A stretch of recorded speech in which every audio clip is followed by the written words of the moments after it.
My name is Bruce McLeod, and I did Chewy Inc.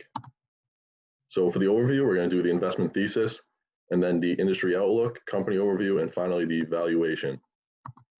So to start off, just a few key statistics. So at the time when I did this, the price was $62.69. The expected return is 14.7%.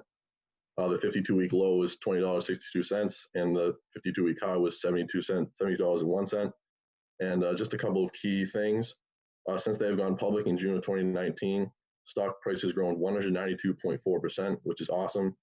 Pet market spending increased from $75 billion in 2014 to $95 billion in 2019, which is a 5.4% compounded annual growth rate. And lastly, is the rapid change in technology and online spending make for a great pick for Chewy. So overall, Chewy is it's American online retailer of pet food. It's located in Dania Beach, Florida. It was launched in 2011, and it offers a personalized service of neighborhood pet store. And they really focus on the neighborhood aspect, and they just want it to be homey and just nice, overall heartwarming place for everyone. And customers can shop for over 45,000 different products, which is more than any selection of their competitors, PetSmart, Petco, and to be delivered within 1 to 2 business days, which is really quick. In 2017, Chewy was acquired by PetSmart for $3.35 billion. And it's kind of ironic because PetSmart bought Chewy because they were taking away from their sales. So they were wondering what they thought it was Amazon at first. And then they were like, what's this little company Chewy doing? Like, they're taking away all our sales. So they bought them. And then after that, they went public on June 14th, 2019. And as I said before, they have an increase of 192.4%. And obviously the recommendation is buy, and the target price is $85. So the drivers and risks. So their Chewy's auto ship offering helps them maintain a steady income. So people order their Chewy supplies, and they get it at the same time of month, every month, or whatever increment is 2 months. So that is very good for the person because they don't need to keep clicking buttons to order their supplies. It just comes. And then Chewy maintains their customer base, their current customers, as well as they really target new customers. So they have that both down. And then the Chewy Pharmacy is its fastest growing segment. I believe it takes up between 10 and 11% of their overall revenue. And that's going to be fastly growing over the next couple of years. And pet humanization. People just treat their pets nowadays literally like family. It's actually sometimes kind of weird. Professor Bowden, I think we can speak for you. You dress up Hershey with her costumes. Now, I mean, that's about as human as you can get, along with just like letting him sleep on the bed and all that. So that's really funny. So that's definitely a driver. And they also donated $1.7 million in COVID relief efforts to animal shelters. So that looks good for their current customers. They feel pride that their company does that. And then as well as attracting new ones that people they just like that stuff, that a company just does good things for the world. And then some of their potential risks. So net sales and result of operation are sometimes difficult to forecast, simply because they don't know the volume of what people are going to order and like how much and how often and what types of orders are. So are they ordering expensive things or cheaper things? It's definitely uncertain. And then definitely a big thing is operational expenses. Over these last 2 years and the next couple of years, they spend a lot of money on advertising, as you probably see a lot of commercials for them. So that obviously takes a lot of revenue, and they use a lot of their money towards there. So you don't know exactly how much they're going to use, if that comes back to them or not. And then they also put a lot of money towards their website and the mobile applications to make it the best and easy as can be for their customers. Then obviously for most companies, the future growth of Chewy and operating performance fail to meet investor expectations, that would not look good on their stock price and their overall financial condition. And that's pretty much with a lot of companies, so they got to watch out for that. So the overall industry outlook, the pet industry it's growing a lot, and it's very big in the United States nowadays. Many people adore their pets and would do anything to keep them healthy. And actually 70% of pet owners would say that they would spend top dollar just to make sure their pet stays very healthy and happy. And I think that speaks volumes about just the connection of people and their pets. And as I said before, the pet market spending increased to $73 billion in 2014 to $95 billion in 2019, and that's expected to be $99 billion come the end of 2020. So constant increases. which is awesome for not only Chewy, but the entire pet industry. Um, and the pet industry is very resilient when economic downturns, like during COVID. Obviously, initially, the market was down, but the pet industry picked right back up because people obviously need to feed their pets, and that doesn't go away at all. So they're very resilient in that aspect. So Amazon is one of their largest competitors. They're a very respected company, and as I was saying before, I think you guys heard, I'm not sure, that it's very difficult to compare their financials because Amazon's just way bigger. They have books, electronics, all that. So I put this graph in that shows from Consumer Reports that shows the satisfaction level of like the different like price paid, selection, quality, usability website, and all that. And Chewy actually beat out Amazon in all those aspects. So I think that speaks volumes about how good of a company Chewy is, because Amazon is very well respected. So I think that's awesome. And then PetSmart's also a huge competitor, but they're private. They are the leading North American pet company, and Chewy is obviously much smaller, but they're fully online, and PetSmart isn't. They're brick and mortar and online as well. And Petco is also private, so it was tough to find financials. And Petco's, I think, out of the four, they're on the bottom of the totem pole. Their status isn't as good. Their quality isn't as good, and the price is a little bit higher. And there's usually a lack of cleanliness in store, which I read anyway, which actually I've seen firsthand.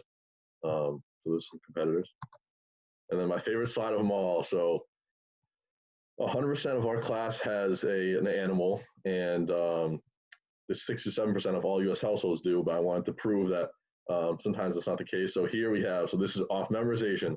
We have Spencer's dog, Bailey, top left, Nick's dog, Teddy, Phil's dog, Summer, my two dogs, Jackson, John, Christian's cat, Snow Bear. Christian, I'm still not quite sure she's called Snow Bear, but Trevor, Bear, and this is Professor Bowden's dog, Bunker, and then who I was talking about earlier, Hershey, who gets dressed up, and then this is Joey's dog, Gus, Shannon's dog, Sky, and Ali's dog, Bella. So I just thought that was kind of cool that we all have an animal and to show in the presentation, so that's awesome. Just a little bit more company overview. As I said before, Chewy's has the widest assortment of pet products, more than PetSmart, more than Petco. And they, as an e-commerce company, product innovation drives their operations, so they're always looking towards new products and making the website better. And they actually offer a pet profile feature if you make an account, so that that shows like the best options for your pet, like has their name. It's awesome, and they you can really like customize your own pet, and they offer different things for that. And even cooler than that, I think, is that they offer free educational media for their products. So they show how the product is used, and they advertise it to make it easier for the consumer on whether or not they should buy it or not. So they want the best overall experience for their shopper, and their websites. I was using it yesterday. It's so easy to use, and it's just really cool. So this is some of their management team. Sumit Singh is the CEO. He graduated from the University of Chicago and then got his master's from the University of Texas System. He's been the CEO since March of 2018. He's also been a board member since April 2019. From what I've read, he's just a very nice guy in general. I think he owns 2 dogs, so he knows what it feels to have that pet connection. Just a very heartwarming and nice guy. And then Mario Marti graduated from the University of South Florida with a bachelor's degree in computer engineering, earned his master's from Duke University, and has been the CFO since September of 2018. And before that, he was the vice president of the finance treasury at Chewy. So he went right into the CF role after that. And Mario Marti said Chewy, he's very confident in the projections, and he offers the consumers financial guidance. So he's not afraid to show how confident he is in Chewy's financials, and especially during the pandemic. A lot of companies didn't want to show that, but he was definitely confident in their financials, so he's also a good guy. And then Sadish Mehta, the CTO or Chief Technology Officer. He graduated from JNU with his bachelor's, then went to receive his MBA in Business Administration from California Marymount University. He's been in the role since June of 2018, and he was previously from United Health Group. So all these 3 are really the ones that make it run, especially Sumit Singh. So all down-to-earth guys, which I've read about, and yeah. Also, the revenue breakdown by segment. Consumables are 74.2%. So that just accounts for all the food, the wet food, the dry foods, the treats, which would make sense because obviously you have to feed your pet. And with the auto ship offerings, they get delivered whatever once a month or 2 months, whatever you choose it to be. Then hard goods, just under 15%. So that's all the toys and the crates and the bowls and the flea and tick. So that's obviously was going to be much less than the food. And then other is actually the pet pharmacy. So that's the vitamins and the pharmaceuticals. That makes up 11%.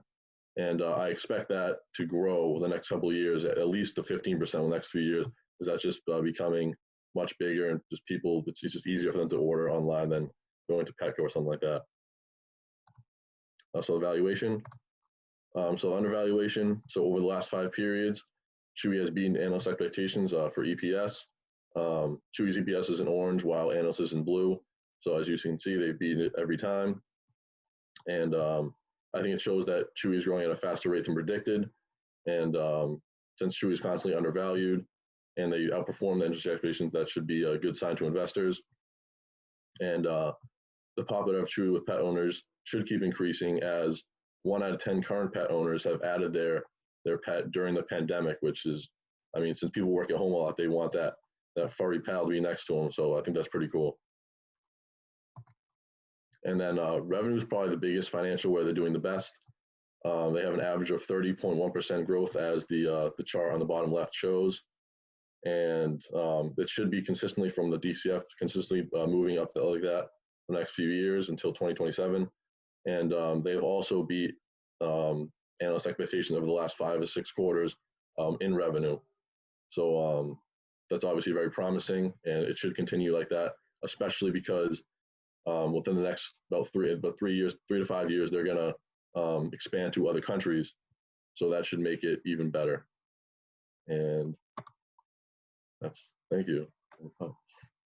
Any questions? Okay, so what industry sector is this going to fall into in the fund if we decide to move forward with it? Well, so obviously it's between staples, consumer staples, and discretionary. I think if you have a pet, it's under staples because obviously you need to feed them. But if you don't, like, it's not really staples, so it's discretionary because it's kind of an option. So I think more so a staple though, because that means that you have to feed your pet. I mean, that's a given. Okay, what's the current price and what's the target price you had projected? I'm not sure if you covered that. So I think it was one of the first slides, but their current price now is $62, and their projected is $85. Okay. All right. And what's been the growth in the industry? So in 2014, there was 75 billion, and in 2019 it was ended up being 95 billion. And it's projected to be 99 billion come the end of 2020. Okay. So about a 5% increase every year.